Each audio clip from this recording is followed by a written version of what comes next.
Welcome to Capital of the Coast BNI. My name is Mike Manning. Each week we bring you a local small business success story from one of our 40 plus chapters, 37 plus chapters that stretch from Raleigh, Durham, Chapel Hill, all the way to Morehead City and Jacksonville.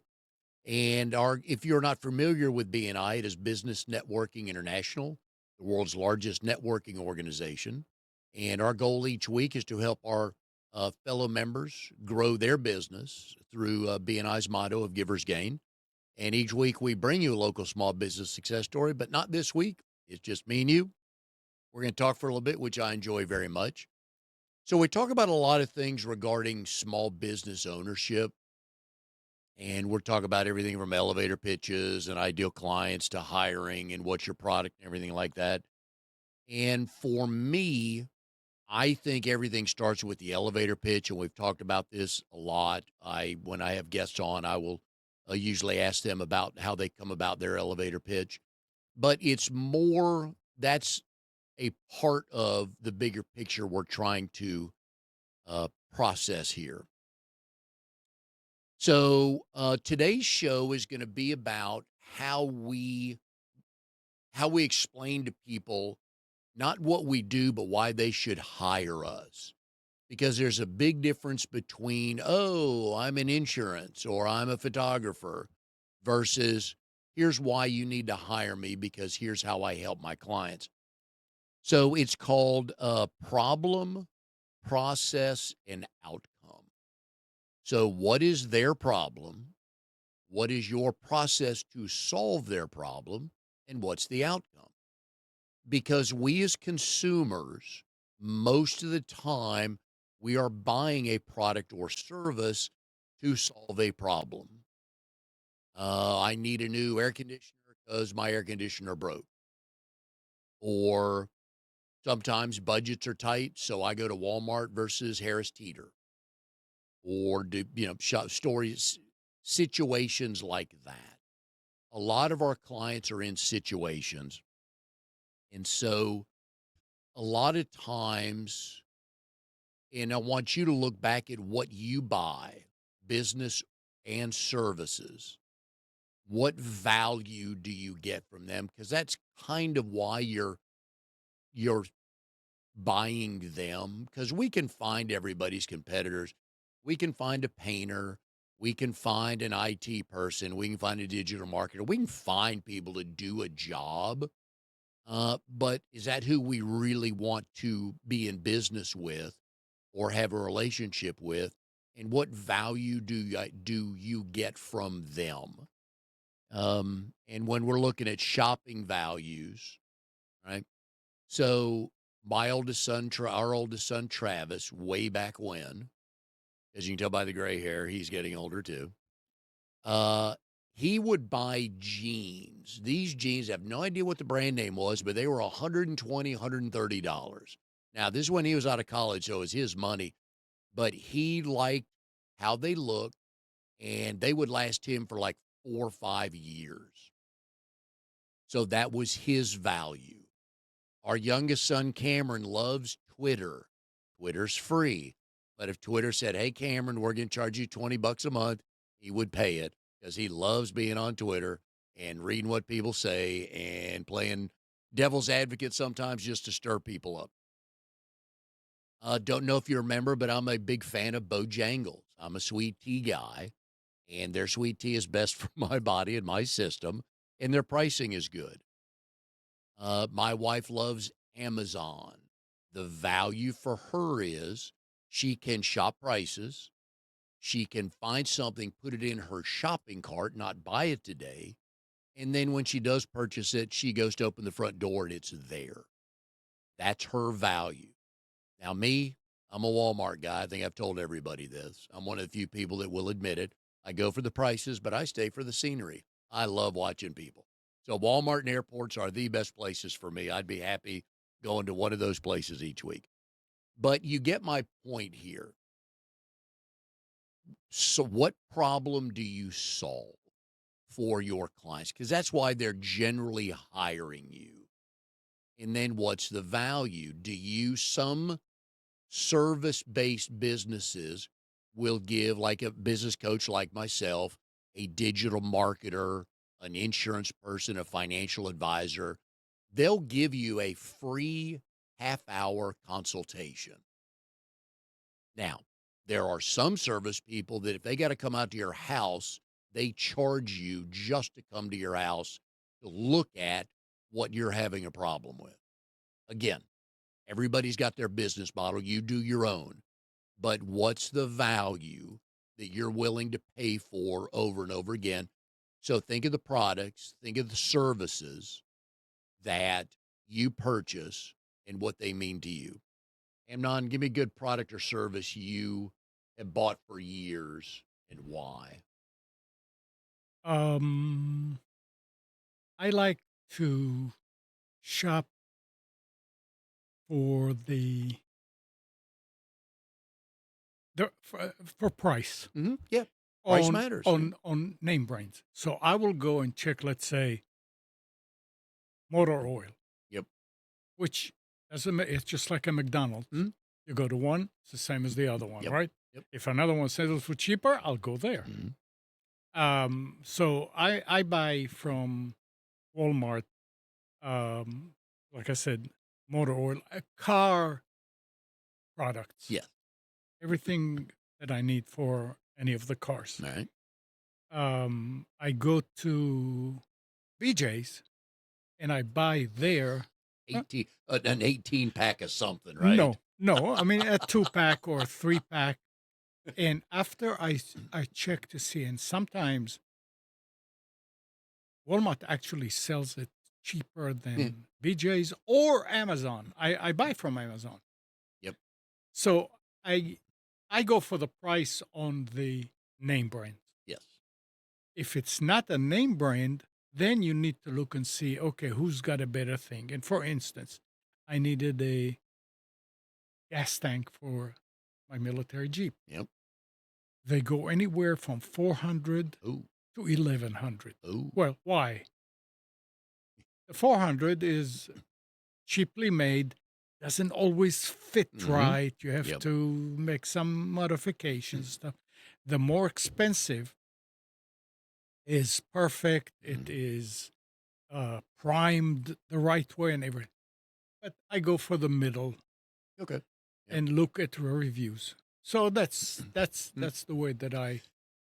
And so that gets us thinking of what type of clients do we want? Do we want the $400 client? I get a lot of those. Or do you want that client that's willing to pay you $900 for that? Now, you won't get as many, but your margin's higher. The great analogy on the oil change. So I have a 2008 Toyota Camry that I inherited from my mom when she passed a few years ago. And I go to Jiffy Lube because it is the cheapest oil change.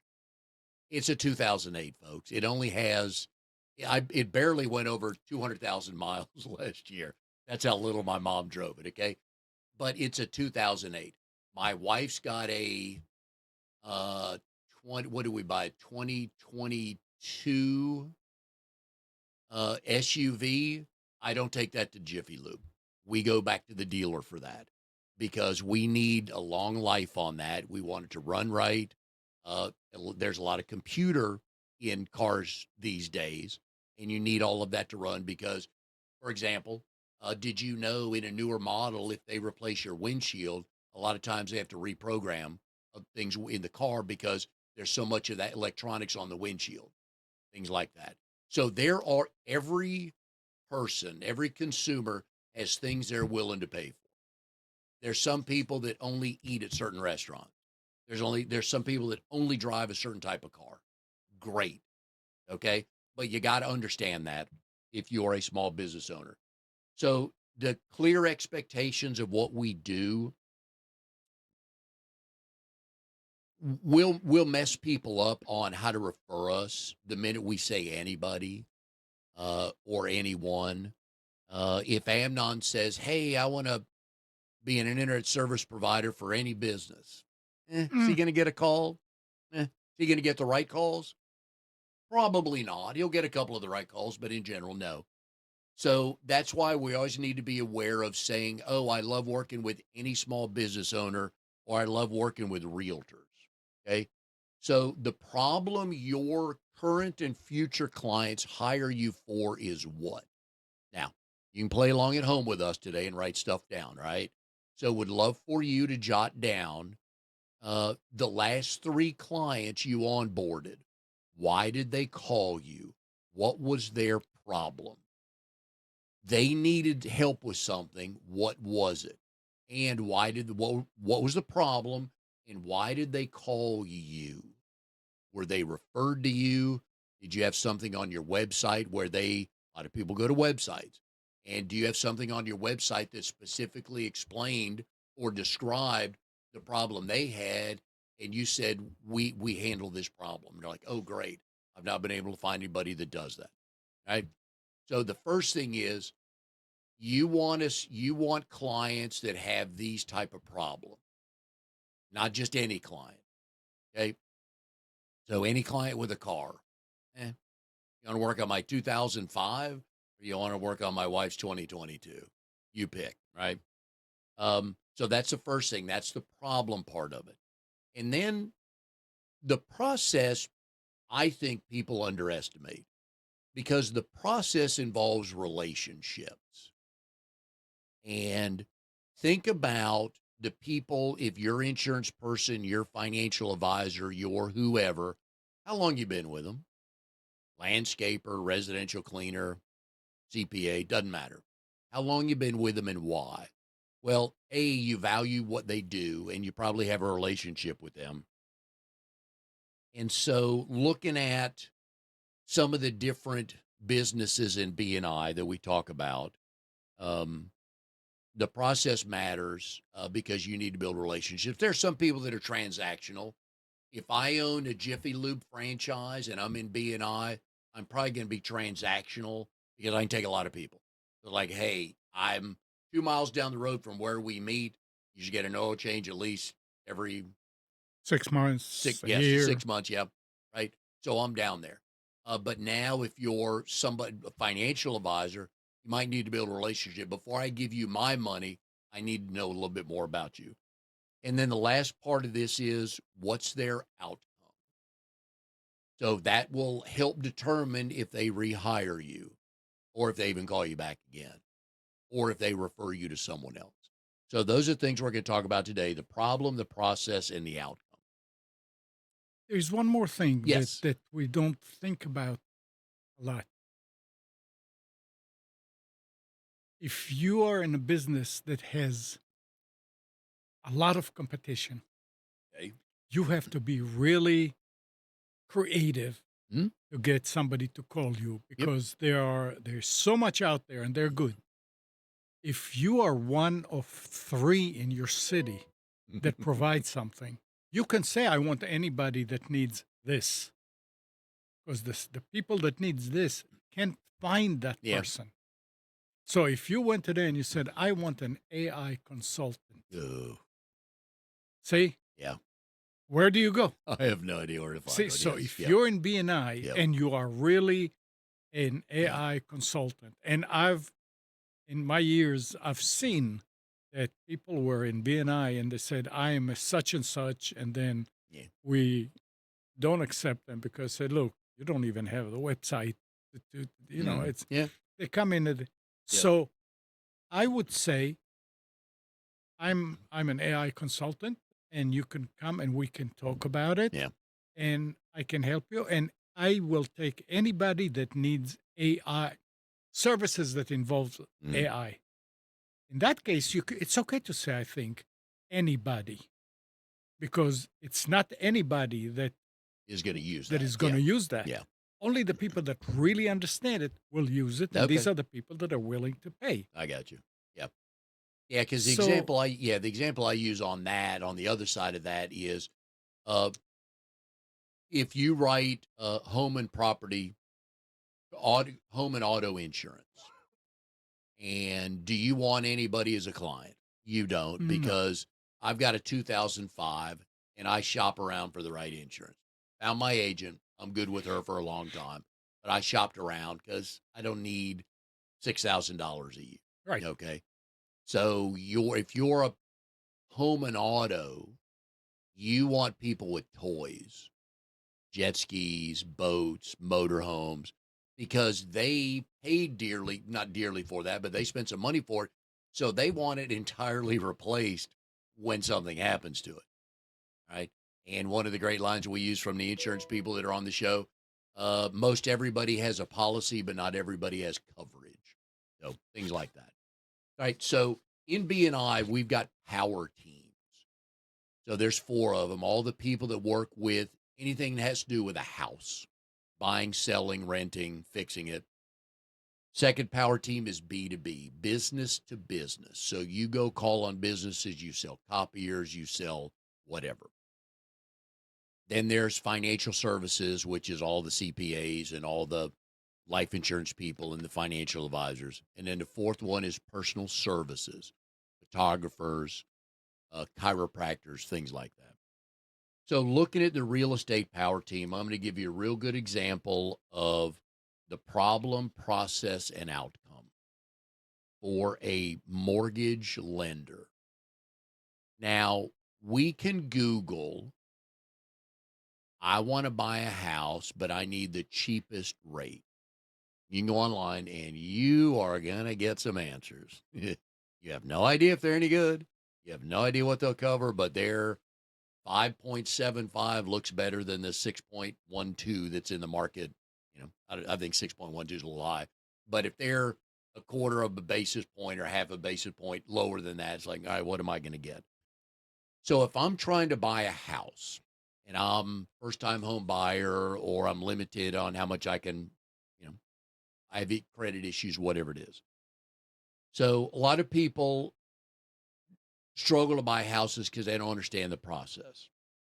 They have fears of, I won't have enough money for down payment. I got questions. I got all that. So the process for an A plus mortgage lender is they're going to review your finances. They're going to compare all the programs that are out there. And then they're going to explain everything to you. It says, Mike, here's why we recommend this program because you fit these three or four categories, whatever it is, age, income, am I a veteran, am I a first time home buyer, whatever it is. But they're going to sit with you and explain that to you. And the outcome is you get the mortgage that fits with what you have. Okay. Working on a conversation right now with an issue, not mine, with an insurance company. It involves a house, a roof.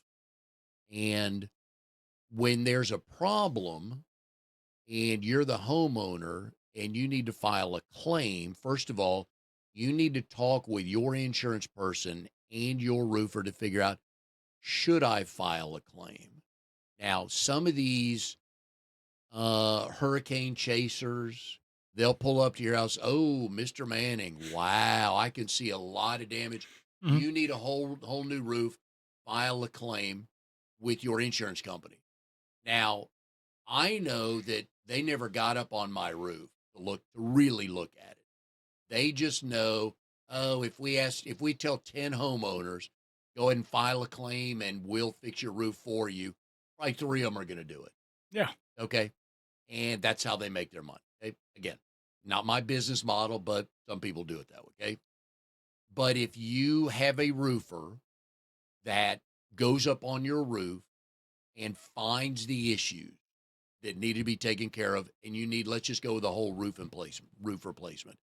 You as the homeowner have to file that claim, but your roofer can be sitting right next to you at your computer helping you fill that out because they know that ward. Insurance people know it, adjusters know it, and service providers that are good know that. Okay. And they can help you do that. So that's what we're paying for. It's like if you're my insurance broker and I have a problem and I call you, hey Mike, I'm just going to email you the form, just fill it out and send it back. Well, I don't know about you, but I have questions.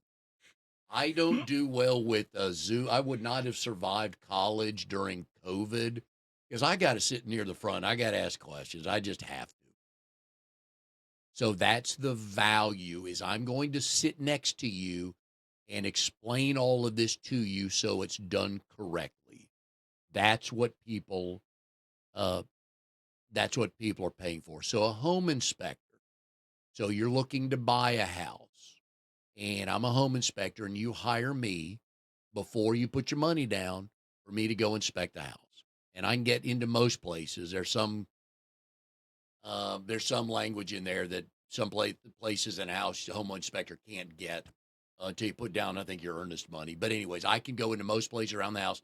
I do a report for you, and I don't just say, here, you decide what you want to do, call me. I'm going to sit down with you and explain what that means. Because face it, folks, we don't know that stuff. When was the last time you were in your crawl space for your house? When's the last time you were on your roof to look at anything? Have you ever been under the Yeah. house or on top of the roof? Answer's usually no. I'll go on the roof. I'll crawl under the crawl space because I've done that before. My brother and I used to have a pest control company, so wasn't the funnest thing in the world to suit up and crawl under a house because you would see snakes and you would see bugs and stuff like that. But I'll go on the roof, no problem. Okay. But those are the things. That's why it's the problem, the process, and the outcome. And a lot of times, people will that stay with you through the process is who you end up spending your money with. If you, I don't know who has bought a car recently, but did you go visit three or four or five lots, dealerships looking at a car? And the vehicle you bought probably is one of the things you were looking for, but somebody helped you understand that and explain to you, it's just you and your wife now. Do you need this much? Versus if we walk in with four kids, oh, Mike, you're going to need a little bit more. Let me show you another option. They're not trying to upsell you. They just trying to build a relationship and do that for you. So that's what we talk about with the process, the problem, the process, and the outcome. So let's look at, imagine how valuable a bookkeeper is. Very. Right. Hey, Mike, fill here, write down all your numbers on this form and send it back to me. That's just not going to work for me because I don't know your language. I don't know that. So I'm paying for you to explain this to me so I do it right. A lot of people, because you do want to learn things. Okay. So you want somebody to sit with you. Bookkeeper, CPA, I need you to keep me out of jail, out of IRS jail. So let's do this the right way. But that's the thought process we go through when we're trying to understand the clients we want to be introduced to. So in our elevator pitches, we tell story. Let me tell you how I helped Jim and Susie buy their first house. Well, that's what somebody in the room is waiting to hear. It's like, oh, I've got a friend of mine sounds just like Jim and Susie. I need to introduce you to my friend. Photographers. I think, Amnon, you would agree that cell phone cameras are getting much better. Oh, they are. Yeah. And a lot of people we take all our family pictures on our camera. And that's about an 8 out of 10, 7.5 to an eight Right. out of 10, right? But why would you call a photographer? Oh, we've got a family reunion. There's no way we could figure out how to set up those photos, how to get that done. And then somebody taking the photo might not be in the photo, or they have to set up their tripod with their camera and hit it and run back in to be in the picture. Right? And at the end of the day, that camera is there on a tripod and Yeah. somebody knocks it into the pool. Yep. I haven't even thought about that. Have not even thought about this. And the photographers can touch up photos. They can't make they can't make you look 10 years younger. They No. probably could, but they're not going to. But they'll touch up the photo so it's professional and they'll help store it for you. All right. So things like that. So sometimes we want to pay for somebody else to do it. We could do it. You can take your own pictures on your cell phone. You can get away with that, right? Most people do that now. So um financial advisors, right? How smart are you about the market? The other day I think it went down like 400 points. Are you calling your financial advisor every time the market goes down? If you have a good financial advisor, you're not, because you have a plan. You plan for the market going down. You plan for the market going up. You plan for the new baby coming. You've got your plan together, but that's what you pay for. The problem is I don't know the market, and here's a bad answer, folks, right? My Uncle Billy loves dabbling in the market. Oh, does he? Good Uncle Billy. What does Uncle Billy know about the market? I don't know, but he's been reading about it since I was like 4 years old and hanging out with him, and he's really knows it. Okay, so what's Uncle Billy's return over the last 4 years? It seems to be pretty good. Well, he tells you that, right? He Mm. tells you that. But we don't know. So we got to be careful who we give our money to invest in that. Um, Estate planning attorneys. All right, this is legit, folks. Okay, you want to find out what family members like what family members. Throw $250,000 on the table for inheritance from your favorite grandmother, and you learn a lot about your family member. So you need to have an expert there because you got a problem. You got $250,000 and you don't know how that's supposed to be divvied up. You know what the paperwork says, but you've got three family members squawking in your ear. No, grandma said I was supposed to get her car. She thinks she wrote it down. She was going to mean she meant to write it down, but she's been telling me for the last couple of years, no, Mike, you're getting my car. That's not going to hold up in court, folks. That is not. But you need an estate planning attorney to solve that problem for you. So if you're an estate planning attorney, the type of clients you like working with are the ones where you're able to sit down and plan long before grandma passes.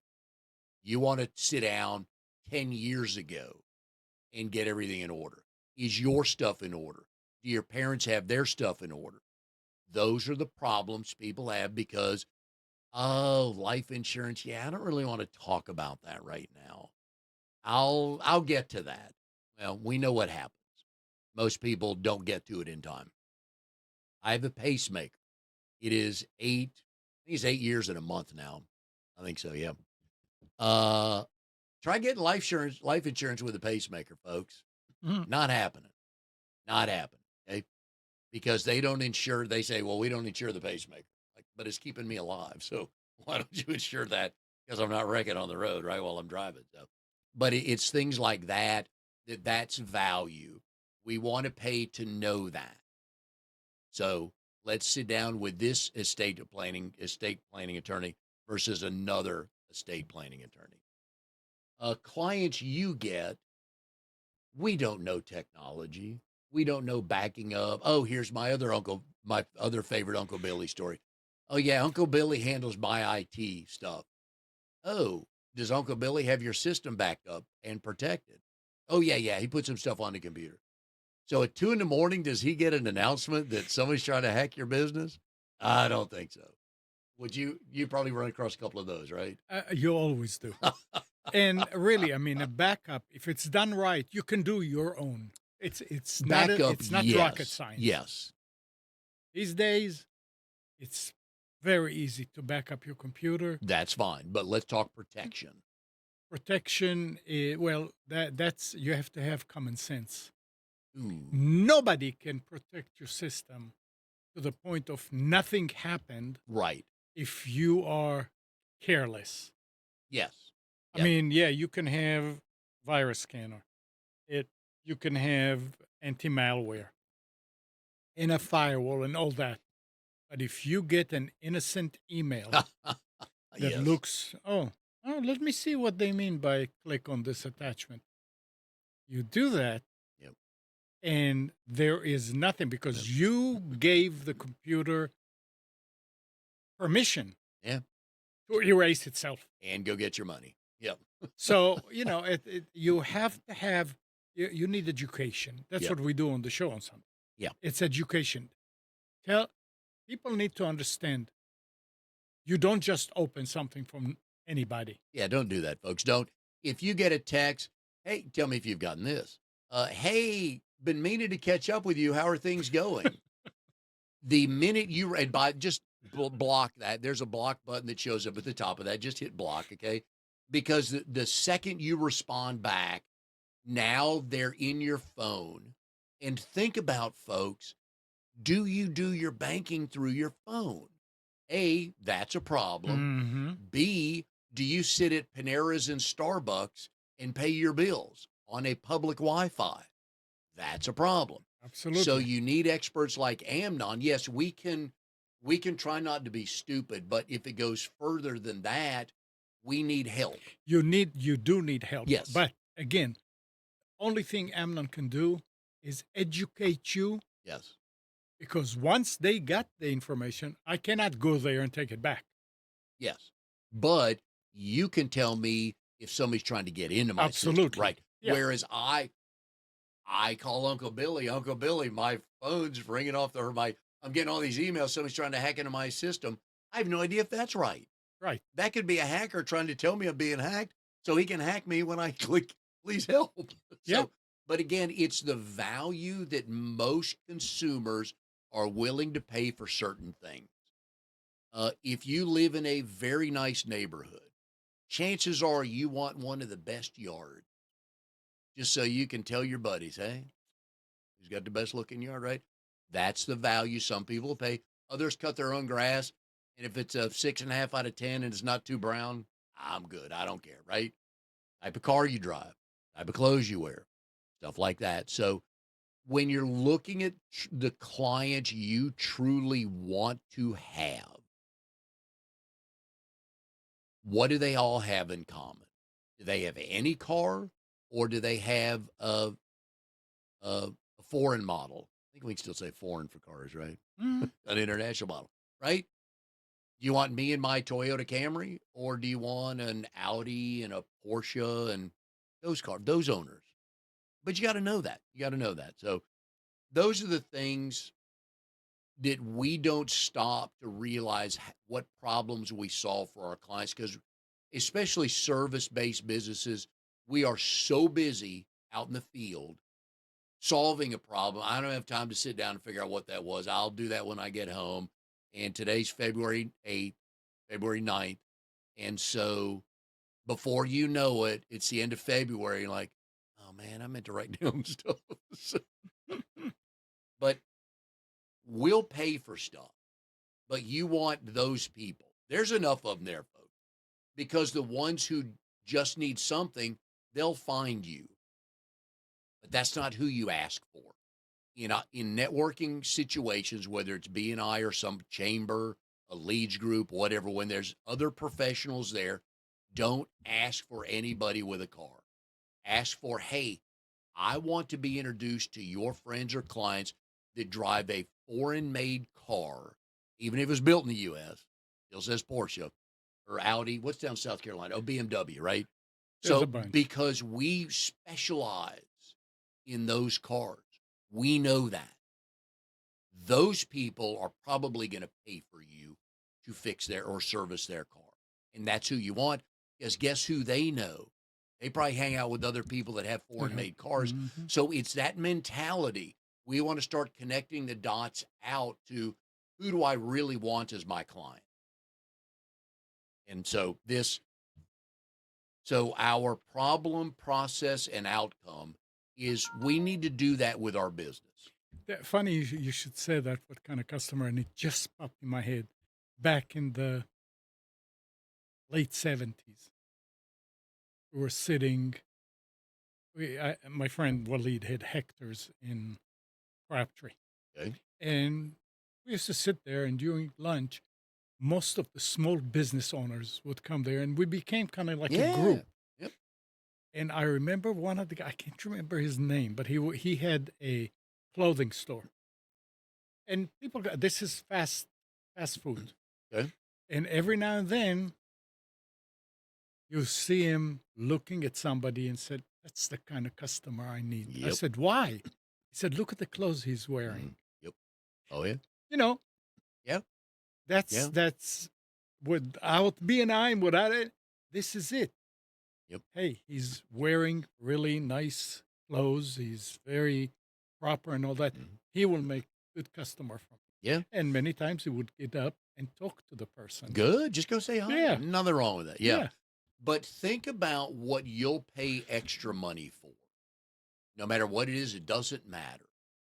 The point is to understand what you're willing to pay extra for and realize, okay, there are plenty of people out there that will pay to hire me because I bring this value to them, because we want to look at, as business owners, what kind of impact do we have on our clients? What can you change in their life or their business? In Amnon's world, he gets a client, he sets up everything they need, then they can go worry about other stuff. About their business. Yes, grow their business, travel, whatever it is. But you are impacting, how are you impacting somebody's life and business with what you do? Do you allow them to do other things so they don't have to worry about you? Um, some people they just don't want to cut their grass anymore. Some people travel. I don't have time to cut my grass. Hey, pet sitters. Think about this. So Mary Stocks, who's been on the show before, um, she will pet sit your dog, and she'll go over there one, two, three times a day, whatever you guys do, whatever deal you work out with. But she will send you a video of the dog at least once a day. Oh, look, little Spike misses you. We're having a good time. He just finished eating. We're going to go for a walk. He just wanted to say hi to you. I mean, come on, that's worth something, right? So the people that have dogs and they look at dogs as their kids, they're going to want to pay for that. And you're going to pay $20 more a day to people like Mary, so your dog doesn't get boarded, right? If your dog's that valuable to you, not knocking anybody that boards their dogs is wonderful. We've done that in the past too, right? But if you don't ever want your dog to be boarded for a week because you're going on a cruise in the Mediterranean, I'm going to pay for somebody to come stay at my house or check on my dog however many times a day so he can sleep in his own bed and be in his own surrounding. Those are the things the clients you want will pay for. So their problem, your process, and the outcome. Right. So that's your homework for today. And Amnon's been putting up my email, uh, open mic talk. There you go. Open mic talk at gmail.com. Send me a note. I want you to write your last three clients. I would like you to write down what problem caused them to call you. What was your process in solving their problem? And what was the outcome of the relationship? They called you, you helped them. What was the outcome? What were they trying to do or wanting to get back doing that you helped them do that? So, anyways, folks, there's an art to networking, and standing up and telling everybody about your company is not connecting with people. We need to know why we should hire you. And stories do that. Tell us a client story, because I then can refer you to someone based off of that story, instead of like, oh, call Amnon, he's the best, which is true. But some people are like, yeah, I need to know more. Oh, let me tell you what he does with his clients, okay? And if I know you well enough, you're going to call Amnon. It's like that's how I met him on day one. I've told this story before. Been wanting to do this show probably a year before I started it. And I went to my friend Jim Bowdish, Edward Jones financial advisor, and I said, I want to do this. He goes, call Amnon. I'm like, who's Amnon? He goes, shut up. Here's his number. Call Amnon. Well, Jim and I grew up together. I know he's not going to send me to Knucklehead. And I called Amnon, and here I am today, folks. Show number, I don't know, 280, something like that. But again, people need to know why they should hire you, because sometimes we need to tell our future clients, here's why you need to hire me. And it begins with solving problems. I have a bad back. We have 4 grandkids. I go to a massage therapist and a chiropractor. They solve my problems so I can play with the 4 grandkids. I can get down on the floor. That's not a problem. Getting up can be a problem sometimes. And they're getting bigger. My two granddaughters, Cortland just turned 3, Maggie's 3.5. In, I don't know, in 2 months, they're both going to be 8 years old and won't be able to pick them up anymore. I'll try, but I'm not going to be able to pick them up. So they solve my problems for me. I can hang out with my grandkids. When I'm done, I go see them. They get everything back in order. Life's good, right? So Yep. problem, process, outcome. Apply that to your business, different services you have. Okay. You may do landscaping. You may cut grass and do some hardscaping around a pool, around a back deck, something. Pavers leading up to the front steps of the house from the driveway, whatever. So you can break the different services or products you have down. What's the problem for the client? What's the process I use to help them? And what was the outcome? So do that. If you want to send me your thoughts on that, please email me that. Would love to hear from you. I will respond back. Love a good conversation. But we need to tell people why they should hire us instead of telling people what we do. Selling insurance, okay, fine. Oh, you help people with 3 or more speeding tickets. Oh, I've got a friend of mine in that situation. Can I give him your number? That's why I needed to hire you. I didn't need an insurance person. I needed somebody that could get my friend insurance because he's got 3 speeding tickets. Okay. You get my point on that. Subtle difference, but as I like to say, it's Grand Canyon wide on that. So, anyways, thank you for your time today. Hope you got some nuggets on this. We'll see everybody next time on Capital to the Coast BNI.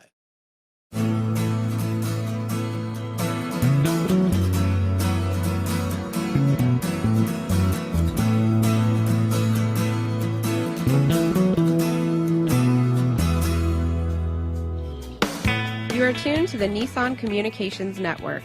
If you tuned in too late, you can always watch each program in its entirety or download an MP3 audio file of it in the archives section at nissancommunications.com. Don't forget to subscribe to our YouTube channel, follow us on Twitter, and like us on Facebook. Sponsored by StreamingGear.com and DeltaForce.net.